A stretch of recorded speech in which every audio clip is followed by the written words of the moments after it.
समाधान के लिए जो हम विचार करते हैं, जो चिंतन करते हैं, जो मनन करते हैं, जो खोजते हैं, उससे एक अन्वेषण होता है, एक नई दिशा मिलती है। मैं यहां देख रहा हूं किसी न किसी समस्या से प्रत्येक ग्रसित है। एक वाक्य में परिभाषा बन सकती है कि समस्या और समाधान के मध्य जितना है उसी का नाम संसार है। लेकिन समस्या के प्रकार होते हैं। एक समस्या होती है कृत माने अपने आप जो पैदा कर ली जाए।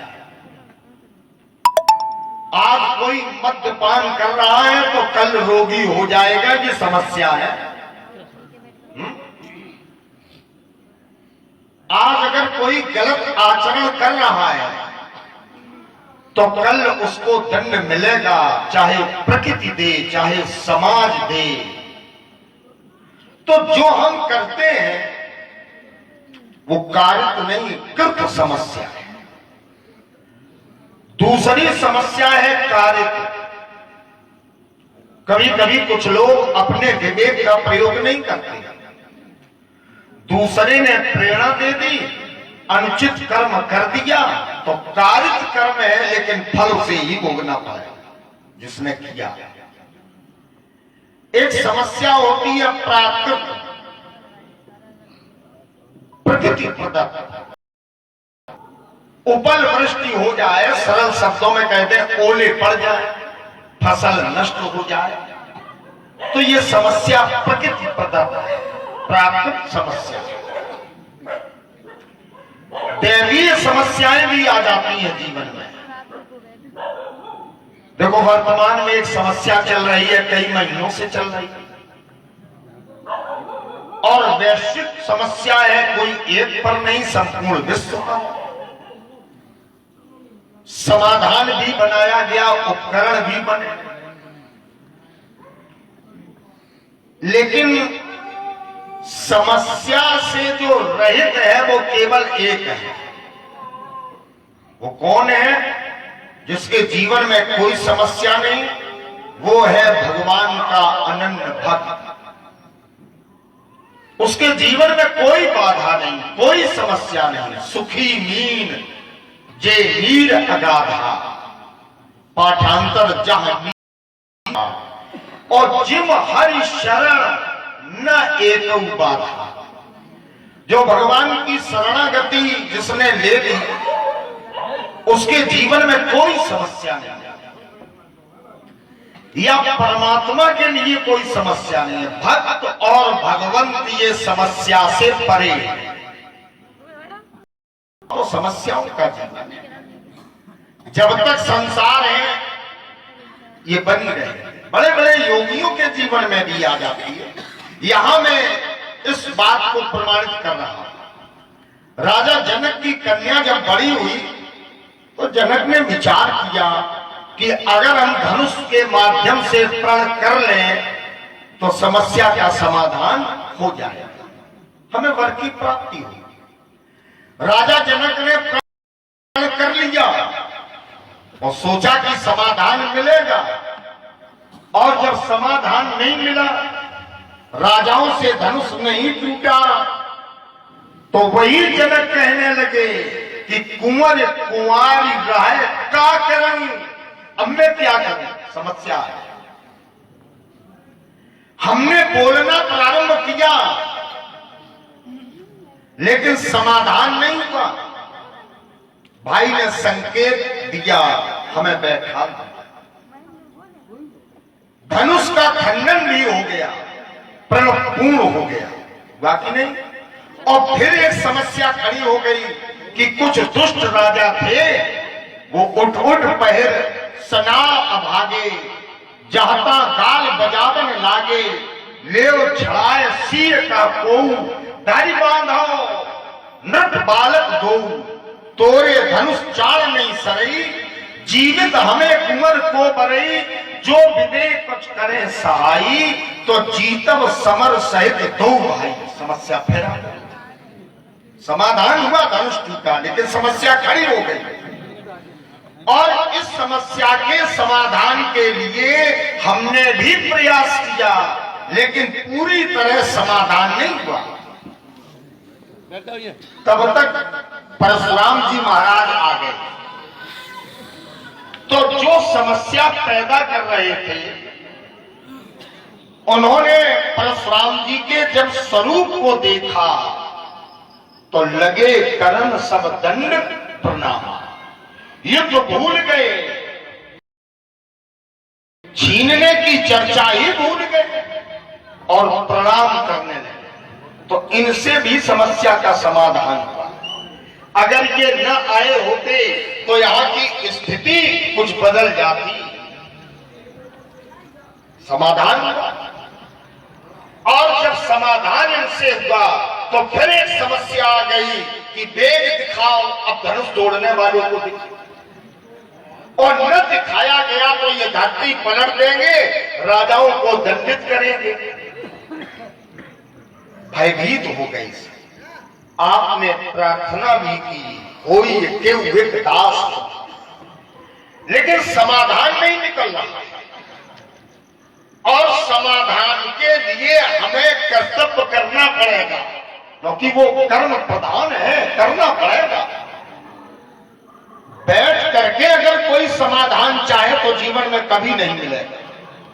उसके लिए हमें कर्म पथ पर आगे बढ़ना पड़ेगा, और कर्म के प्रति हमारा भाव भी अच्छा होना चाहिए। आज अगर धनुष तोड़ने वाले का विरोध कर रहे हैं तो इस समस्या का समाधान होगा, ये मेरा विश्वास कहता है। केवल आप अनुमति दें। अतः बैठे बैठे आप क्या विचारते हैं दीनानाथ? दे दो अब आज्ञा, बाण थप्पड़ थर लेने दो। प्रेम की परिधि को हटा लो आज मुखमंडल से, भीषण भावनाओं में क्रांति भर लेने दो। आपके बंधन में बना है विचित्र बंध, होते स्वच्छंद निर्द्वंद ही विचरने दो। खड़े रंगशाला में परस को लिए एक बार इन पर बाण वर्षा कर लेने दो। आप मौन हैं, मौन है तो मैं ये कर नहीं सकता। मौन होना भी हमारे कर्तव्य पथ को रोकना है। तो दूसरी विधा है कि वाक वर्षा ही कर ले। इस रहस्य का उद्घाटन तो हो कि परशुराम जी विरोध क्यों कर रहे हैं। आपकी हमें सम्मति है, मौनम सम्मति लक्ष्य। जब कोई बात हो और अचानक कोई मौन हो जाए तो ये समझना चाहिए कि मेरे पक्ष में। महाराज जी प्रणाम। ये भयंकर क्रोध, धरती पलटने की चर्चा, राजाओं को मारने की उद्घोषणा, इसके मूल में कारण क्या है? कारण समझ में आ रहा है कि ये शिव धनुष टूट गया। स्वामी जी आज तो एक ही टूटा है, और हमसे पूछो तो बहु धनुनी तोरी लड़काई। अपनी लड़काई में धनुया तोड़ी, लेकिन आश्चर्य इस बात का है कि कबहू न अस तीन गोसाई। आपने ऐसा क्रोध कभी नहीं किया जैसा आज आपका। जब हमने बहुत धनुया तोड़ी उस समय तो महाराज जी आपने हमें दर्शन भी नहीं दिए, और जब ये एक धनुष टूट गया तो दर्शन तो दर्शन, दर्शन के साथ में ये जबरदस्त प्रदर्शन। ऐसा लगता है कि धनुयों से आपको कोई लगाव नहीं था, लेकिन इस धनुष पर ममता है। अब ममता कैसी है ये बात मैं नहीं कह रहा। ममता अच्छी भी होती है, मान लीजिए गुरु से विद्या प्राप्त हो और अगर शिष्य गुरु से ममता करे तो इसमें श्रद्धा का प्रतिशत मिला होता है। तो ये ममता श्लाघ्य है। भगवत प्राप्ति के लिए भगवान से कोई ममता करे तो इसमें समर्पण का प्रतिशत मिला है, ममता अच्छी है।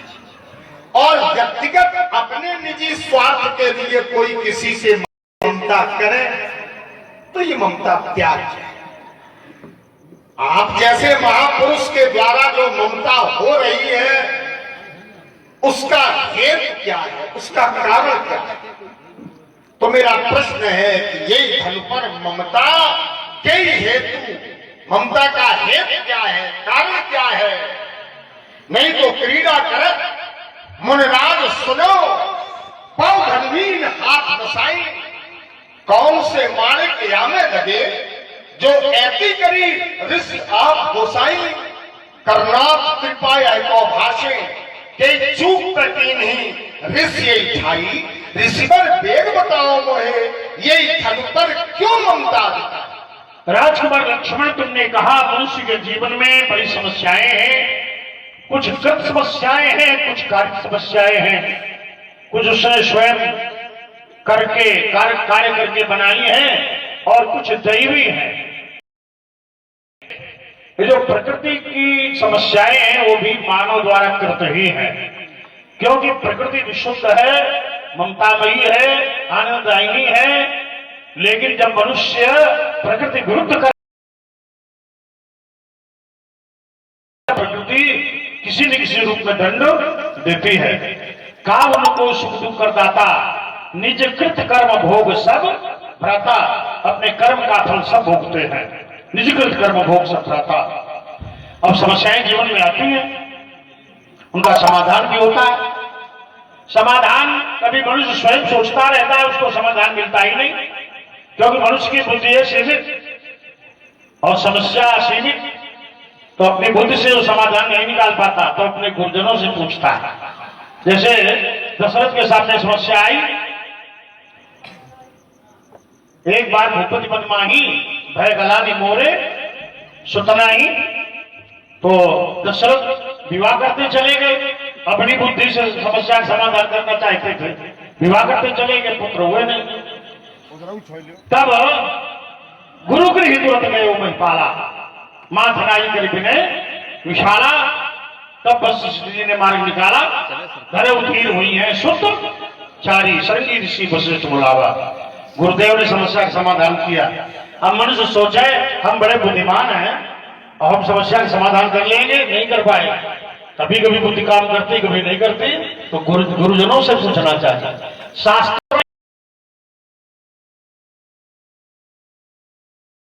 समाधान रामचरित मानस में है। जब जब मस्तिष्क खुल जाए पढ़ने पलट कर देखिए, समस्या का समाधान मिल जाएगा। मानव जीवन की समस्याओं का समाधान हमारे शास्त्रों में है। इसलिए श्रीदान लक्ष्मण मनुष्य समस्याएं तो स्वयं पैदा करता है, फिर अपनी बुद्धि से उसको वो समाप्त करना चाहता है। तुमने कहा भक्तों के जीवन में कोई समस्या नहीं होती, भक्तों के जीवन में कोई समस्या आई। प्रहलाद परम भक्त था, समस्या इतनी आई कि उसे समुद्र में फेंका गया, उसको पैरों के नीचे कुचलवाया गया, काल कोठरी में बंद किया गया और आग में जलाने का षड्यंत्र किया गया। समस्याएं तो आई, लेकिन भगवान की शरण में है तो भगवान समस्याओं का समाधान कर देते हैं। कर्म सदा के रखवारी जिम्मे बालक राखे महतारी, तो भगवान की शरण में जाता तो समस्याओं का समाधान हो जाता है। और कुछ योगी जो देहातीत हो जाते हैं, उनके जीवन में समस्या होते हुए भी वो समस्या की अनुभूति ही नहीं करते, वो शरीर को नहीं सत्य मानते, वो आत्मा को सत्य मानते हैं, शरीर के गुणधर्म उन्हें बाधित नहीं करते। भगवत गीता में प्रश्न किया है जिज्ञासु ने, स्थित प्रज्ञ से का भाषा समाधिस्थ से केशव सा किमाशीत किम ब्रजे किम प्रभाषे। वो सब स्थित प्रज्ञ जो व्यक्ति है वो कैसा आचरण करता है। समस्याएं तो आएंगी, तो गीता में कहा दुखेश अनित मना, सुखेश विगत स्पृह वीतराग भय क्रोध दुखी नहीं होता। दुख तो करेंगे, अनुभव नहीं कर रहा, दुख का अनुभव नहीं कर रहा, और सुख मिलने पर प्रसन्न नहीं हो रहा है। और वीतराग भय क्रोधा, राग द्वेष भय क्रोध में जो समान है, सुख दुखे सभी कृत्वा लाभालाभौ, जोर से बोलो, जया जयो है, शीतोष सुख दुखे सब शीतोष्ण दुखेशु तथा मानापमान, जय में पराजय में हानि में लाभ में सुख में दुख में समान जो रहता है, मान में अपमान में, निंदा में स्तुति में, सर्दी में गर्मी में, तुल्य निंदा स्तुति संतुष्ट कैंचित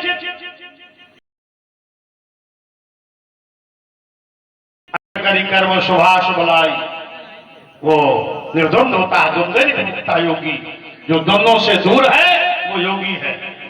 उसके जीवन में समस्याएं आती है, वो स्वयं समाधान हो जाता है, उसकी अनुभूति करता नहीं। अब कोई व्यक्ति स्वयं समस्या पैदा करे, वृक्ष की डाली के पल्लों की तरफ बैठे और आगे का भाग काटे तो नीचे तो गिरेगा ही। ऐसी ही बात जनक ने की। जनक के सामने उसकी कन्या के विवाह की समस्या आई, कन्या के विवाह की समस्या आई, तो उसने कन्या के विवाह की समस्या का समाधान संत के अनुसार नहीं किया, उसने समस्या का समाधान अपनी बुद्धि के अनुसार किया। क्योंकि देवर्षि नारद जी कह गए थे, इसका फल ये है, अमुक है, इसके साथ कर दो। विस्तार से बता दे, बालक विस्तार से सुनना चाहता है, अच्छी बात है। तो अध्यात्म रामायण व्यास भगवान ने लिखी। अध्यात्म रामायण के 6ठे सर्ग के 61वें श्लोक से 72 तक ये वर्णन है। 61वें श्लोक में कहा, एकदा नारदोभ्यागात् विविक्ते वैशंस्थिते रणेन महति वीणाम गायन नारायण मुहुः। एक बार देवर्षि नारद जनक के भवन में गए वीणा बजाते हुए, और जनक से कहा, योग माया तू सीते दी जाता वही तब वेश्मनी अतस्व ममुकाय वो देवी सीतांतरता। हे जनक, तुम्हारी कन्या योग माया है, इसका विवाह तुम अमुक के साथ करना। नान्यम वर मरणे कश्चित, दूसरा कोई वर है ही नहीं, उसी वर के साथ कर दो। वर का नाम दो तो कुल सब बता दिया। अब जनक ने नारद जी की बात नहीं मानी, प्रयास उसी के साथ विवाह का प्रयास करो, नान्यम दूसरे के लिए नहीं। जनक ने तो पूरा स्वयंवर बना दिया है। वहां बात एक बार की है कि यही बार है, इसके लिए प्रयास करो। जनक ने स्वयंवर कर दिया। बोले बंदी बचन पर सुनो सकल परिपाल, प्रण विवेक कर हम कहा भुजा उठाए विशाल। सभी राजाओं को इसमें सम्मिलित कर दिया है, सुनो सकल परिपाल। तो जनक ने समस्या बना डाली। जब स्वयं समस्या बनाई है, और समस्या क्या बनाई कि शंकर जी का धनुष तुड़वा दिया जाए, पूजनीय गुरुदेव भगवान का धनुष तुड़वा दिया जाए। तो ये उसकी न किसी संत से परामर्श किया, न गुरुदेव से परामर्श किया, उसने मनमुखी हठधर्मी करके शंकर जी का धनुष तुड़वा डाला। अब समस्या हम बन के आ गए, आप समस्या हम बन के आए हैं। एक समस्या उसने समाधान करा लिया धनुष तोड़वा करके, अब हमारी समस्या को रोको। भीषण तूफान की तरह, हिमालय के पर्वत की तरह कठोर समस्या आई है। इसके पहले भी समस्या आई थी, जब धनुष टूट गया फिर भी समस्या आ गई। दुष्ट कह रहे ले छुड़ा सीता को छुड़ा लो और धरी बांधो तो बालक दो जो विदेक करे सहाई जीता समर सहित। दो भाई बोले, दोनों भाइयों को मारो, दोनों भाइयों को पटको बांधो।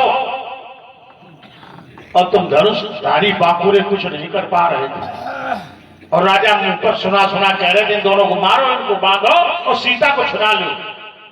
नारी सम्मान पर आंच आने के पहले योद्धा को प्राण दे देने चाहिए। नारी सम्मान पर आंच नहीं आने पावे है, और वो सबके सामने नारी सम्मान, नारी स्वाभिमान है, इसकी रक्षा नहीं कर पाए। उस समय वो कह रहे थे मेरे उठाए सीता को जूझ जाते वहीं है? या तो उन्हें मार डालते खुद मर जाते क्या वो कह रहे कोई बिटिया हो सामने और कोई दुष्ट कहे कि इसको उठा लो तो वो अस्त्र शस्त्रधारी व्यक्ति वहां बने रहे तो सब लोग क्या है उसको इसलिए नहीं बाएं बहुत चढ़ाते हैं चढ़ी बनी रहती तो इस प्रकार जब उन्होंने कहा ले उठा सीता को बांधो बालक तो जो विवेक करे सहाई जीतो समझ सही तो भाई तोरे धनुष चार नहीं सरई जीवित हमें कुंवर को बने उस समय तुमने कुछ क्रिया साधु गुरु ने भी कहा प्रतिरोध किया कि वो मानने वाले कब थे सूत्र शैली में फिर तुम जो है तुमने भी क्रियाएं की अरुणयन भक्ति कुबीर चितवन सपोप मनो मत गजगन निरक्षिण किशोर चौक इन्होंने भी बाएं चढ़ाई आंखें लाल लाल की राजाओं की तरफ देखा कि उन पर असर कुछ नहीं हुआ खूब वचन सुनी इत उत तकही लखन राम डर बोल न सकही राजा कह रहे सीता को सुना लो और ये इधर उधर देख रहे एक बच्चे ने अर्थ करके सुनाया बोले ये इधर उधर इसलिए देख रहे थे कि भागने वाली रास्ता देख रहे ये तो उत कही लेकिन हमने इस अर्थ को नहीं माना हमने कहा नहीं इत उत कहीं का अर्थ ये है कि इधर उधर देख रहा था कौन कौन उपद्रवी है लेकिन राम के डर के मारे बोल नहीं पा रहे थे जनक जी ने जब कहा तो जनक के ऊपर कूद पड़ा तब राम का डर नहीं हमारी छाती पर अंगारे बरसा रहा अब राम का डर नहीं है और दुष्ट कह रहे तो सीता को सुना लो तब राम का डर था इतने बड़े बड़े वीर हो राजकुमार नारियां स्वयं आगे आ गई घर भर देख विकल्प नारी सब मिल गई वहीं पर गाड़ी फिर भी समाधान नहीं कोलाहल बंद नहीं हुआ कोलाहल सुन शीर्ष सकानी सखी दिवाए गई जहां रानी तेही अवसर सुन शिव दरभंगा समाधान नहीं था अशांति फैल रही थी असुरक्षित वातावरण हो रहा था नारियां भयभीत थी तेही अवसर सुन शिव दरभंगा आयो प्रभुकुल कमल पतंगा देख वही सकल समचाने बात पर जल्लवा लुकाने देखा थक पर पेश कराला उठे सकल भय विकल हुआला पिछ समेत कही गए निजनामा और लगे करण सब दंड उपद्रवी सब चरणों गिर पड़ बड़बड़ा डंडा का समस्या का समाधान हो गया हमारे आने से समस्या का समाधान हुआ लेकिन धनुष टूटा जब देखा तो फिर हमें क्रोध आ गया अब हम धनुष तोड़ने वाले को मारेंगे फिर समस्या खड़ी तो समस्याएं तो आती जाती है जीवन में समस्याओं का कभी अंत नहीं होता एक सुलझाओ दूसरी तैयार एक सुलझाओ दूसरी तैयार अब हमें झेलो इधर परशुराम और तुम आए हो समाधान करने लेकिन तुम कर कुछ नहीं पाओगे समाधान आंधी को छोटा पंखा थोड़े रोकता था ऐसे लगाया जाए कि रुक जाओ है ये नहीं ये आंधी तुम्हारे रोकने वाली नहीं है राजकुमार क्योंकि कार्य इतना खराब हो गया है भगवान भूत भावन का धनुष टूट गया है और हमसे कह रहा है यही घर पर ममता कई हेतु ममता है संत को ममता छोड़ देनी चाहिए महापुरुष को ममता छोड़ देनी चाहिए और कोई संत से कहे तो मैं ममता है ममता छोड़ने योग्य है 10 जगह की ममता छोड़ देनी चाहिए जननी जनक बंधु सुतदारा और तन धन भवन सुहद परिवारा सब गए ममता ताग बटोरी मम पद बांधु मन ही बर डोरी 10 जगह की ममता छोड़ना है मतलब वो महाममता रजनी ये ममता महारात्रि है इसका त्याग करना है रस रस सुख शरीर सर पानी और ममता त्याग करे जीवी ज्ञानी जोग यज्ञ पुण्य प्रगट करी कर्म सुभाष बनाई बुद्धि शिरावय ज्ञान घृत ममता मल जरी जाए लेकिन ममता अच्छी भी होती है एक ममता का खराब रूप बताया दूसरी ममता अच्छी है अपने प्रभु से ममता अपने इष्ट से ममता वो ममता बड़ी प्यारी है वो ममता इतनी अच्छी है इतनी आनंददायी ममता है स्वयं भगवान कहते हैं यही जन पर ममता अति छोहु और यही करवा कर कीन को यही दे करही कृपा निधि दूरी सेवक पर ममता अति भूरी अपने सेवक पर बहुत ममता होती है भगवान को इसलिए और गुरुदेव के और चरणों में और गुरुदेव की वस्तु से भी ममता। जैसे कोई कहे गुरुदेव वस्तु से, अरे गुरु जी की खाम ममता है, श्रद्धा है, गुरु जी का चित्र, पिताजी का चित्र, पिताजी नहीं है चित्र है, तो बड़ी ममता, बड़ी श्रद्धा। तो हमारे गुरुदेव का धनुष टूटा और हमें धनुष पर ममता है, तो तुम्हें क्या तकलीफ है? तुम्हारे पिता, तुम्हारे यहाँ तो मूर्तियां लगी, तुम्हारे यहाँ मूर्तियां लगी, बड़े बड़े इक्ष्वाकु की है, रघु की, दिलीप की मूर्तियां लगी इनके महल में, पूजा होती है। क्यों? पूर्वजों से ममता है। और अपने पूर्वजों को जो भूल जाए, अपने गुरुजनों से प्रेम ममता न करे, उसका जीवन बेकार है। इसलिए हमारे ऋषियों ने एक पखवाड़े बना दिया पितरों के लिए कि शाश्वत उनका स्मरण करो, गुरुजनों का स्मरण करो, है?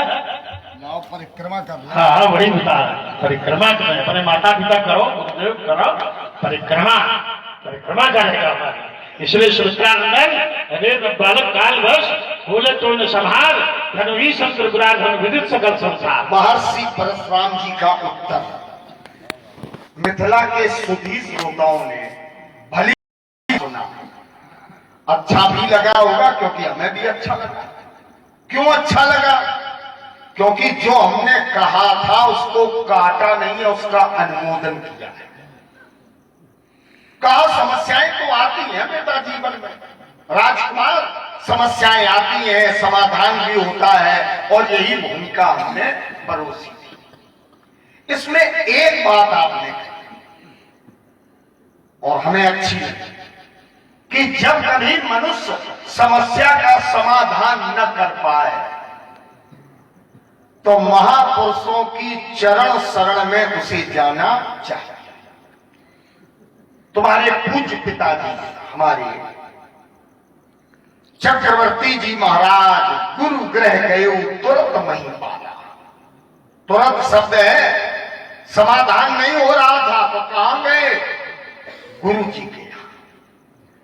अगर इसको ही सिद्धांत मान लिया जाए तो हमारे पिताजी गुरु जी के यहां गए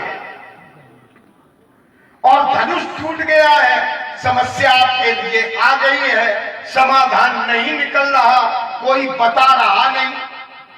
राजा जनक से पूछा, लेकिन अति डर उतर देत नभ नाही, तो हम प्रार्थना करेंगे कि तुम भी गुरु ही जी के यहाँ जाओ,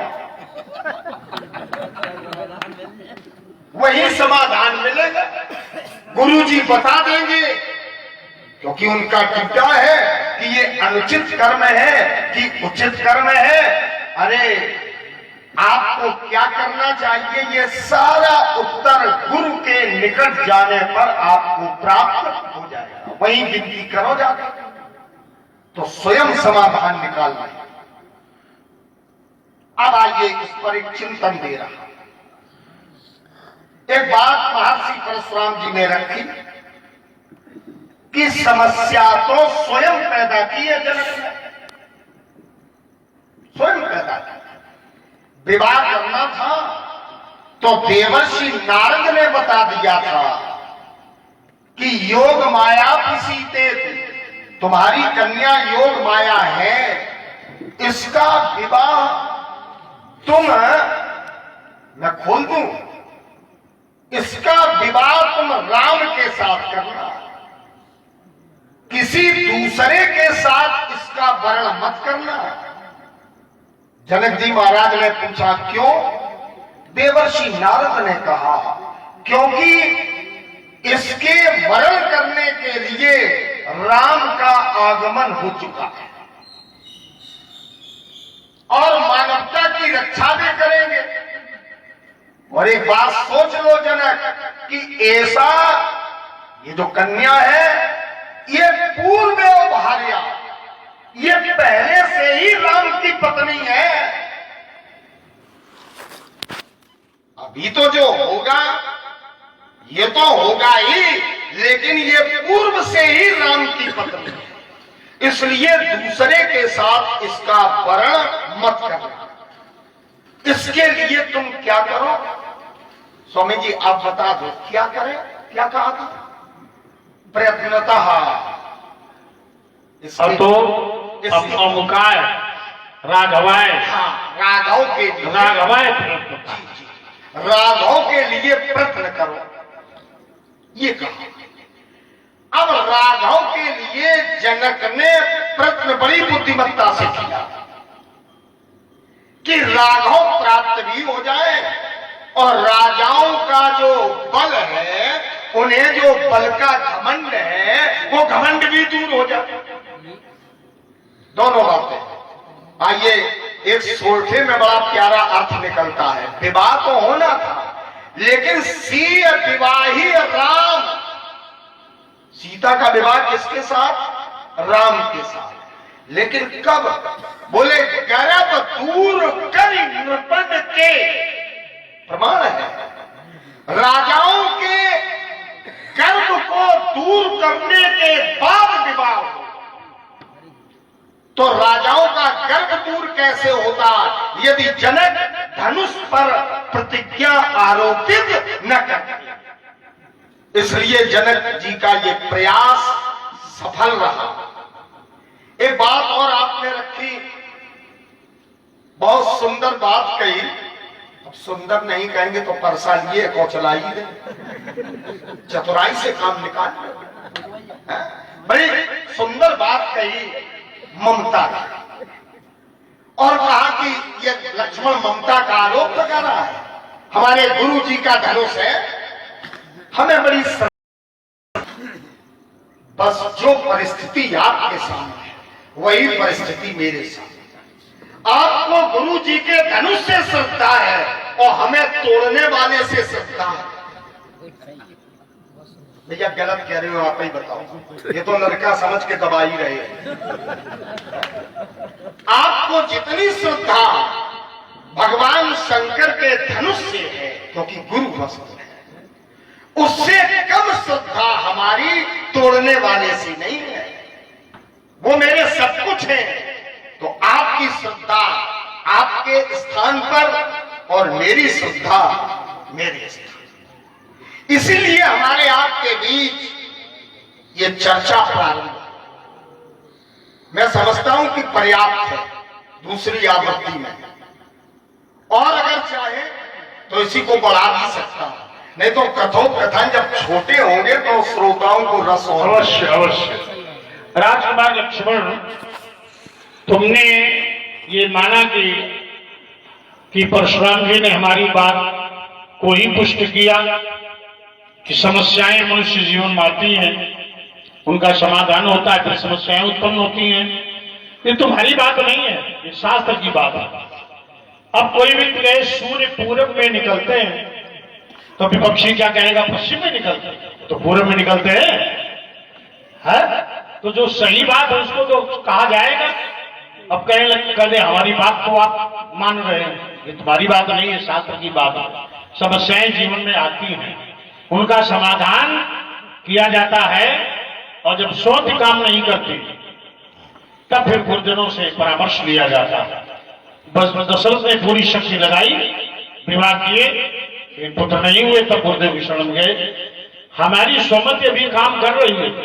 मेच मेधा दिएताम तस्य प्रज्ञा प्रतिष्ठिता, प्रज्ञा प्रतिष्ठित, जो न सोचते न काम, जो न सोचता दुखी होता है, न कामना करता है, न किसी का अहित करता है, न किसी को मारता है, ब्रह्म में चिंतन करता है। हाँ, तो वही गुरु ब्रह्म है, उसी का चिंतन चल रहा। तुम्हें वही बता रहे हैं, ब्रह्म का धनुष टूटा, उसका चिंतन चल रहा।